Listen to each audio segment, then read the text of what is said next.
Do you need a formal degree to be a writer? We can help with that. Hello and welcome to the Writing Momentum Podcast. I'm Christopher Maselli. I'm here with Gena Maselli, Hey, his life. good to talk to you today. We're so excited because we're going to talk about the question that people often ask, and that is, do I need a formal degree? Do I need a formal education to become a successful writer today? We hear that question, but more than that, I think that's a question that people keep in their minds that's left unspoken. Yeah. They think, I'm not good oh, enough, so I must yeah, need to have an education in order to make this thing happen. I can't really be a writer because I don't have a degree in journalism, creative writing, English literature, British literature, any kind of literature, journalism. I can't do it until I have those things in line. It's almost a form of procrastination. Think, oh, I can't do this until I finish that. I It think can be. there's that. I think there's also just that self-doubt of Mhm. somehow if I have that, then I'll have that seal of approval that I'm good enough to be here. So, do you need to have a degree to be a writer? Not necessarily. Though we are going to tell you, we are big proponents of education. We love education. Mhm, We believe in continual education. mhm. And if you've listened to this podcast for any amount of time, you know that we are big on educating yourself as a writer to keep your head in the writing game and to Yeah, learn more. that's true. We are not going to tell you you don't get that degree if Mhm. that's something that you want to do. But we are going to tell you that you do not have to have a degree. And in fact, do not have a degree in writing, but Chris does. Yeah. You have a master's degree Yep. in writing. So talk about that process because we were married and we were really smart about it because we decided for Chris to get a master's degree when we had two infant.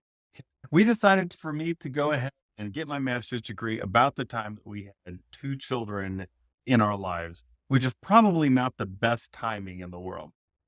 Oh my goodness. He did a 2-year degree, It's in and Vermont, so it was in across the country. I Vermont. had to fly there. It was a limited residency, so I had to fly there twice a year Yes. for a week at a time. So just to give you an idea, our first child was born about 2 months after you went to your initial Mhm.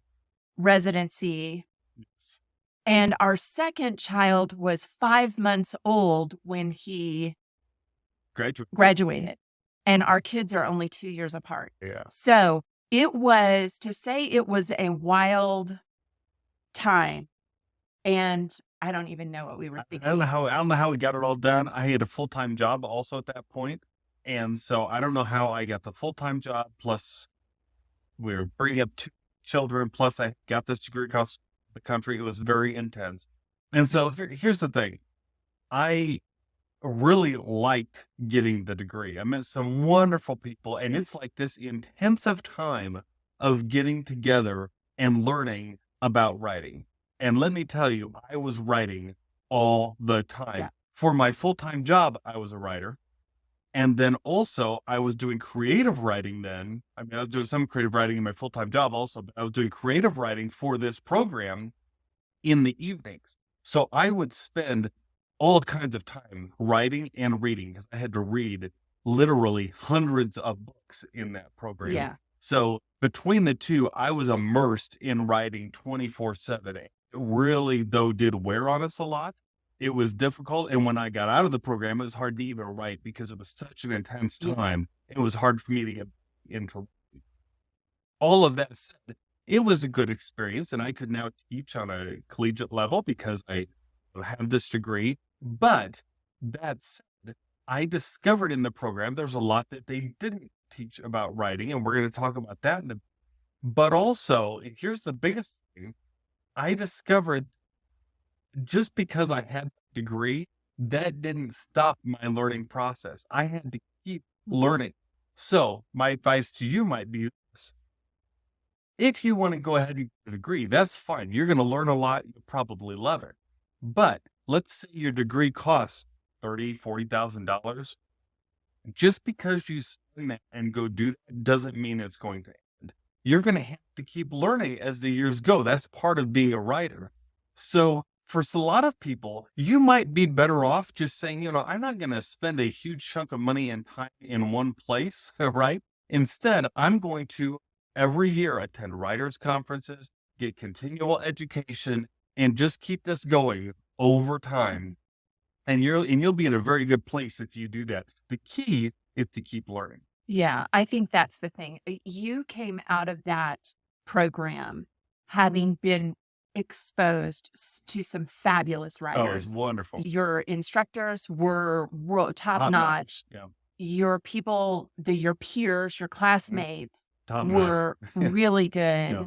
And so I remember you came during that season, you would be just immersed in writing. Mhm. And you had really been exposed to just some beautiful writing. Yes. I will say that when those programs tell you to expect to work for 25 hours a week, usually a lot of times They they mean it. say this is going to be, you need to be able to devote 25 to 30 hours a week or something like that. It's a real thing. Yeah. Don't look at the program and think, well, I can do it in 10. No.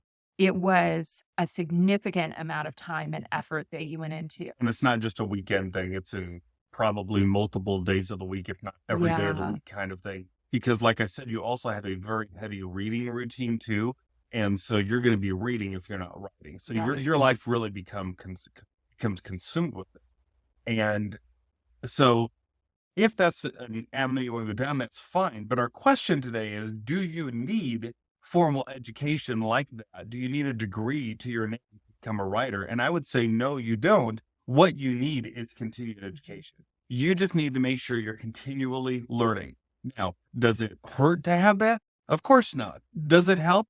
In some cases, especially if you want to teach. But what you've got to focus on more than anything else is when you're a writer, got to continue learning. And why, Gina? What kind of things do you need to learn about as a writer? Okay, so here we go. Some of the things that if you're not going to, and really, I do want to point this out that a lot of times in these formal education, and it's probably changing as the market is changing, they're going to teach you about writing. Mm-hmm. They're not necessarily going to be teaching you about publishing or about marketing your books Yes. or marketing your writing. That's something that you are still going to have to learn, even if you get this formal degree. So while the formal degree is great, I'm sure that you will learn and grow as a writer. There's still going to be things that you need to learn. So let's talk about the things that you need to continue learning, whether you have a degree or not. Yeah, because when you're in a process, like you're so focused on the craft of writing, and that's really what the curriculum is usually built around. And so we still encounter people today who are very good writers who have learned a lot about writing, but they just don't know anything about the publishing or the marketing process. Right. And that is a big part of what your continuing education is going to cover, that you're just going to have to do yourself. Mm-hmm. And so you're going to learn about industry standards. What is the industry looking for right now? You will find out about that more than anything by going to writers' conferences and by reading industry news, right? Like by Publishers Weekly, Writer's Digest, those kind of places, industry news that you're going to just find out what's going on. What are the standards right now? What are people looking for? What's happening? That happens on a continued basis, not so much in a program. And that's one thing you have to realize is that there are fashions that go through, there are trends that go through publishing, just like with anything else. And so you need to be continuing to learn about these trends. Yes. A few years ago, there was a big, probably been like 10 years ago or better, but vampires were really big. That was for the young adult market. That was what people were really interested in. There was a lot about this paranormal. Well, that may not be as much the case. It might be something else, kind of a dystopian something has become maybe more popular. Yeah. That doesn't mean that you need to alter what you're passionate about and what you feel like you should be writing, but that just means you need to understand what the market is looking for and what the trends are, because you may have some barriers then that you need to overcome. And that's just part of learning about the market. That's what we're talking about, that regardless of whether you have a degree, you need to continue to be educating yourself on the different industry standards. Also, another example of an industry standard would be something like the fact that children's picture books are only 32 pages. We've come across people before who say, well, I want to write a children's book, but they don't understand that a children's picture book is only 32 pages. That's the industry standard. So you need to work within that. They don't understand that a fiction novel is usually between 70 and 100,000. 100 would probably be on the outside. They don't understand that. They don't understand that memoirs, super long memoirs, work when you are an ex-president of the United States. They do not necessarily work when you're just someone who had something interesting happen in your life. And so then you need to cut it down maybe a little bit to make it more palatable for the reader in today's market. So those are just some examples of industry standards that we're talking about. And there's also publishing standards, right? So there's all kinds of things that you can learn today about publishing. Knowing whether you're going to publish traditionally or through a hybrid, like a hybrid publisher, or through self-publishing, independent publishing, that's the kind of thing you have to school yourself on a little. And as you do, you will gain so much knowledge and just kind of know the direction you need to go for your book based on what you're writing, the genre you're writing in, what you're comfortable doing yourself. We have a training called, I think it's ABC's publishing, something like that. But anyway, we go through all three of those kinds of training, or those kinds of publishing rather, and talk about what all the different factors are with traditional publishing, with hybrid publishing, with independent publishing, so that you can make a decision yourself. You'll find that at writingmomentum.com, and you'll find what kind of publishing works for me. And just knowing those things, just getting that knowledge, boy, that'll free up your options and just help you know whether you're making a good decision. Absolutely. We can also talk about, we're talking about also standards within, just going back to the writing side of it, understanding what needs to be within each genre, the points, the types of characters, the things like that, the plot points within those genres. That's something that you want to learn, that is kind of a continuing thing that you need to do, especially if you're wanting to go into other genres as well. That is also, it's a continuing training, because while you might learn that kind of thing in a degree program, it still has nuances that change over the years, right? Because our world is constantly changing. As attention spans change, the interests change, the way you plot, the way you work your book might change a little bit. And it's just good to be aware of it. It doesn't mean you have to alter what you're working on right now, but it does mean if you're aware of it, then you can address it if the situation comes up. Right. Now, if you aren't going into a degree program, you still need to, you especially need to take responsibility for just furthering your education. Even simple things like grammar and punctuation and sentence structure.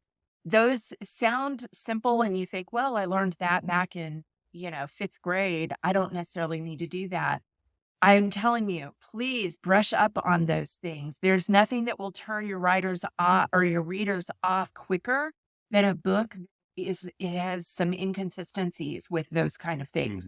And let me tell you, there's nothing like getting something that you've worked on back from someone, and you will have those readers who will pull out the red pen and they will start editing your book or your work for you and send it back to you. I've seen that before. And you kind of go, oh my gosh, that was a big miss. Or they catch, I've also heard of people who will say, I tried to read that book, but there were so many errors in it, I couldn't read it. I put it down and I didn't pick it up. So those kind of things that you need to be continually teaching yourself about those things. Probably one of the most important areas you need to constantly train yourself in, and this is something that almost is never taught on a formal education level, and that is the marketing of your book. As an author today, you are also a marketer. You need to understand what the market is looking for and how you can deliver to that market through what you write. The education of what is happening in the marketing world right now that is changing every 3 to 6 months. New things come up, new things that work, things that stop working the way they did. So you've got to keep yourself abreast of what's going on when it comes to marketing strategies. And that may feel overwhelming because you're like, I'm just trying to write my novel. But here's the thing, it doesn't have to be overwhelming. It's just part of what we call the writing world. We just talked in the last podcast, if you haven't listened to that, about the writing world, attending writers' conferences, listening to education online, all those kind of things will just keep you aware of what's happening. Listening to podcasts like this, we try to share whenever we come up with something that is new, that's really good to keep aware of. We'll share that here. We share in our writing moments. We have a weekly writing get together on Wednesdays at noon Central. And you can find out about that at writingmomentum.com. And we have a training portion every week that we have together where we talk about what are some of the latest things that you just need to know is going on right now with writing. And those strategies will take you from where you are to where you want. Absolutely. Well, we are so glad that you're here. We're so thankful that you showed up. We do not take it for granted that you spent your time with us. And we hope that this has inspired you, whether it's inspired you to continue looking at that formal education, or whether it's inspired you to look at just taking it on yourself and just being self-taught. That is completely appropriate and possible. We hope that you will take this as your personal, just that affirmative, that affirmation that you Yes. can do it. We believe in you. And so anyway, if you have enjoyed this podcast, we hope that you will do us a favor and just rate it, that you'll also maybe leave us a review, that you'll share it with a friend, and definitely make sure to subscribe so that you get notifications for every podcast that we release. We really do try to release one a week. And we say that because, Chris, together, We have writing moments. bye-bye.